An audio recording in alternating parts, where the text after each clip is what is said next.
കോഴിക്കോട്ടെ മഞ്ചേരി എന്ന സ്ഥലത്താണ് കടപ്ലാക്കൽ തറവാട്. വളരെ പേര് കേട്ട മുസ്ലിം തറവാടായിരുന്നു. കൂട്ടുകുടുംബ വ്യവസ്ഥിതിയായിരുന്നു അവിടെ നിലനിന്നിരുന്നത്. അവിടെയുള്ളവർ വിദ്യാസമ്പന്നരും സർവോപരി സഹായമനസ്കരുമായിരുന്നു. ഈ തറവാട്ടിലെ 4ാമത്തെ ആന്തരിയുടെ മോളായിരുന്നു ആയിഷ മഹർ എന്ന നമ്മുടെ ആയിഷ. അവൾ ഡിഗ്രി കംപ്ലീറ്റ് ചെയ്തു. എംകോമിന് ജോയിൻ ചെയ്യാനിരിക്കെ ബാങ്കിൽ ഒരു ജോബ് സെറ്റായി. അവൾ എംകോമിനും ജോയിൻ ചെയ്തു. ജോബ് പാർട്ട് ടൈമായി കൊണ്ടുപോകുന്നു. തൊട്ടടുത്ത് തന്നെയുള്ള അറയ്ക്കൽ അബു എന്ന പേര് കേട്ട ഒരു ഉസ്താദിന്റെ ചെറുമകനായിരുന്നു ഫൈസൽ എന്ന ഫൈസി. ആളൊരു എഞ്ചിനീയർ ആണ്. വീട്ടിൽ ഉമ്മ, വാപ്പ, അനിയൻ, ഇത്തയുടെ ഹസ്ബൻഡ്, കുട്ടികൾ എന്നിവരടങ്ങിയതാണ് ഫൈസിയുടെ ഫാമിലി. ഫൈസി ആയിഷയും കട്ട പ്രണയത്തിലായിരുന്നു. കുട്ടിക്കാലം മുതൽ അവർ കൂട്ടുകാരായിരുന്നു. ആയിഷ 10ാം ക്ലാസ്സിൽ പഠിക്കുമ്പോൾ തുടങ്ങിയ പ്രണയമായിരുന്നു. ഇപ്പോൾ വർഷം 6 കഴിഞ്ഞു. ഈ 6 വർഷം കൊണ്ട് ഒരിക്കലും പിരിയാൻ കഴിയാത്ത വിധം അവർ അടുത്തു.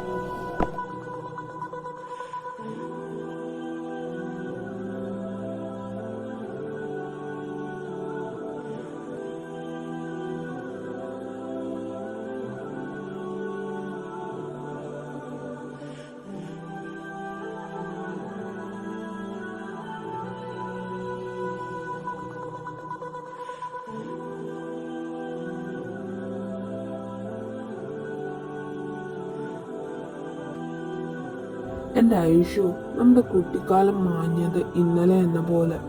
എന്തായാലും നീ ഇപ്പോഴും എൻ്റെ കൂടെ ഉണ്ടല്ലോ. ഹലോ ഐഷു. ഹലോ ഇക്ക, ഇതെന്താ ഇന്നലെ വിളിക്കാൻ? ഞാൻ എൻ്റെ ഐഷൂട്ടാ, ജോലി തിരക്കല്ലേ മോളെ. ജോലി കഴിഞ്ഞു വന്നപ്പോ ഒത്തിരി വൈകി. ഇക്ക, ഇന്ന് നമ്മുടെ സ്ഥിരം പ്ലേസിൽ പോകാം.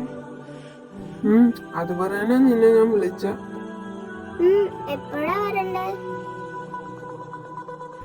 ഒരു 10 മണിക്ക് വാ, ഞാനവിടെ ഉണ്ടാവും. ഫൈസി, എഴുന്നേക്കണില്ലേ? മണി എത്ര ആയെന്ന എന്റെ വിചാരം? എനിക്കിന്ന് ജോലിക്ക് പോകണ്ടേ? ഫൈസി, എഴുന്നേക്ക്. അയ്യോ എന്റെ റബ്ബേ, ഇക്ക മൊയ്തൂട്ടി മാമ വരുന്നു. ഓക്കെ, ഫോൺ കട്ടാക്കിക്കോളേ. ഓക്കേടാ, ശരി. അവർ രണ്ടുപേരും ബീച്ചിലെത്തി. ഐഷു എത്തുന്നതിന് മുമ്പ് തന്നെ ഫൈസി അവിടെ എത്തിയിരുന്നു. ഫൈസിക്ക് അവളെ കണ്ടപ്പോൾ വല്ലാത്ത സന്തോഷം തോന്നി. ഇക്ക, നാളെ പെരുന്നാളല്ലേ, എന്നാ പരിപാടി? ഫസ്റ്റ് പരിപാടി ആയിരുന്നു എന്നെ കാണണമെന്നുള്ളത്. അവന്റെ ഇടതുകൈയിൽ ഒളിപ്പിച്ചു വെച്ച പൊതി അവളുടെ കയ്യിലേക്ക് കൊടുത്തു. പതിവ് പോലെ അവന് ജോലി കിട്ടിയിട്ട് ഇതുവരെ ഐഷുവിന് ഫൈസി പെരുന്നാൾ കോടി മുടക്കിയിട്ടില്ല. ഐഷു ഒരു പുഞ്ചിരിയോടുകൂടി ആ കവർ അവന്റെ കയ്യിൽ നിന്നും മേടിച്ചു. ഇതിനായിരുന്നല്ലേ എന്നോട് വരാൻ പറഞ്ഞത്? ഇതിനു മാത്രമല്ല, നിന്നെ ഒന്ന് കാണണമെന്ന് തോന്നി. അല്ല, നീ ആ കവർ പൊട്ടിച്ചു നോക്കു പെണ്ണെ. എന്തിനാ ഇപ്പൊ പൊട്ടിക്കുന്ന? ഇക്കയുടെ സെലക്ഷൻ അല്ലേ, എനിക്കിഷ്ടാകും. ഞാൻ നിന്റെ വീട്ടിൽ വന്ന് സംസാരിക്കട്ടെ? ഇപ്പോ നിന്റെ പഠിപ്പും കഴിഞ്ഞില്ലേ, ഇനി കല്യാണം കഴിഞ്ഞ് പഠിച്ചാ പോരെ? ഇക്ക, ഞാനും അത് പറയാനിരിക്കുവായിരുന്നു.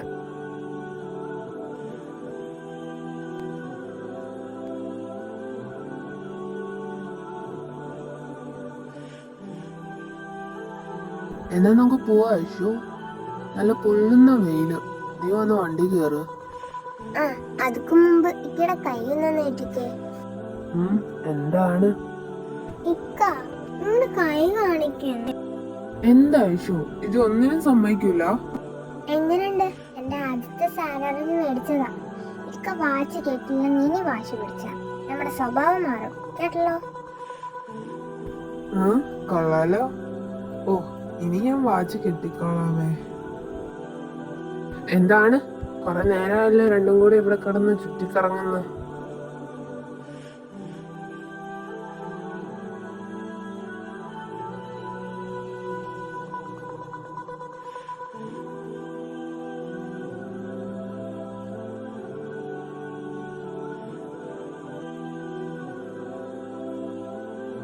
പ്ലീസ് നിർത്ത്, ആൾക്കാര് നോക്കണം. പ്ലീസ് നിർത്തുന്ന്. ഐഷു, ഇജ ബുക്കാന്റെ കൊച്ചുമോനല്ലേ? അതെ. ഇജു കൂട്ടുകാരിയുടെ വീട്ടിൽ പോകുന്ന എന്ന് പറഞ്ഞിട്ട് എന്താ ഇവിടെ? ഞാനിവിടെ ഫ്രണ്ടിനെ കാണാൻ വന്നതാ. അപ്പോൾ അവിടെ സംഭവങ്ങളൊക്കെ നടക്കണം. പിന്നെ ആ പോയവരറിയാവോ? അവരത്രയ്ക്ക് ശരിയല്ല കേട്ടോ. അവർ ഡാഡി കിരിച്ചയുടെ ഗുണ്ടകളാ. ഇല്ല, ഞാൻ ആദ്യമായിട്ട് അവരെ കാണുന്നത്. വാ മോളെ, നമുക്ക് പോവാം. നീ ഇനി എങ്ങോട്ടാ മോനെ? വീട്ടിലോട്ട് പോവാം. ശരി, വാ ഇഷു.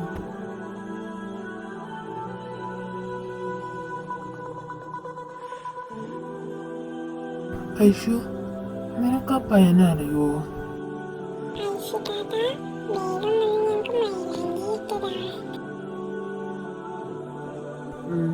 ചെല്ല്.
ഹലോ, ഹലോ, എന്താടാ വിളിച്ചേ?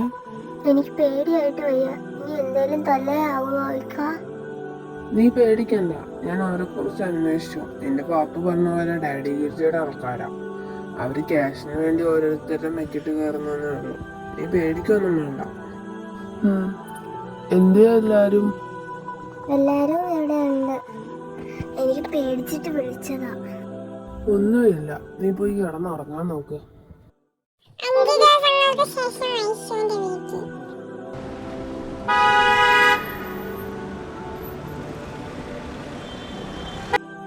ഓ, ഇതാരൊക്കെയാ വന്നേക്കുന്നത്?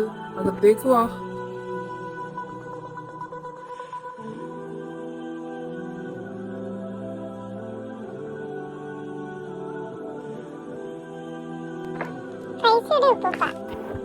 ഞങ്ങൾ വന്നത് ഞങ്ങളുടെ ഫൈസിക്ക് നിങ്ങളെ ആയിഷക്കുട്ടിയെ ഇഷ്ടമാണെന്ന് പറയുന്നു. അത് പെണ്ണ് ചോദിക്കാനാ നമ്മളെല്ലാവരും കൂടി വന്ന്.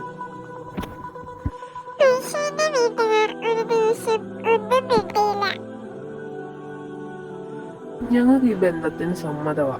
ഫൈസ് നല്ല പയ്യനാ.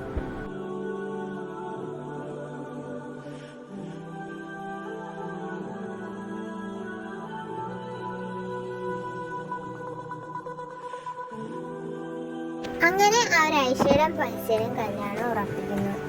ഐഷയുടെ വാപ്പിക്ക് ഐഷയും ഫൈസയും പ്രണയത്തിൽ